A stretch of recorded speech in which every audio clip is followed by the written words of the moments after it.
এই যে রিজিকের জন্য আপনি এত কিছু করতেছেন, রিজিকের জন্য আপনি স্বয়ং আল্লাহ তাআলাকে আপনি ভুলে যাচ্ছেন।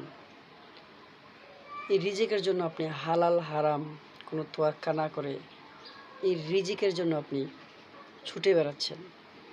অথচ দেখেন আল্লাহ তাআলা কিন্তু বলে দিয়েছেন যে আমি পৃথিবীতে এমন কোনো প্রাণী নাই যে প্রাণীর রিজিকের দায়িত্ব আমি নেই নাই। তাহলে কিসের এত টেনশন আর কিসের এত দৌড়াদৌড়ি আপনি করতেছেন? আপনি আল্লাহর কাছে চান, অবশ্যই আল্লাহ ব্যবস্থা করে দিবেন।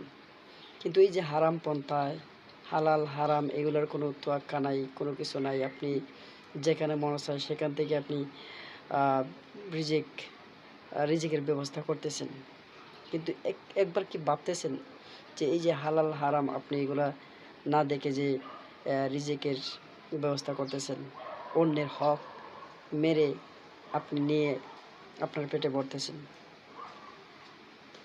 তো আল্লাহ তাআলা যে এই জায়গায় বলে দিয়েছেন যে রিজিকের ব্যবস্থা বা রিজিকের দায়িত্বটা আমিই নিয়েছি, তাহলে কিসের এত টেনশন? এজন্য যা কিছু করবেন অবশ্যই ওইটা হালাল নাকি হারাম ওই জিনিসটা অবশ্যই দেখে আপনাকে রিজিকের ব্যবস্থা করতে হবে। যে জিনিসটা হালাল ওই জিনিসটাই বপন করার চেষ্টা করুন। পৃথিবীতে বাঁচবেনই বা আর কয়দিন? এই সামান্য একটু হায়াত নেই, এত কিছু করা কি দরকার আছে?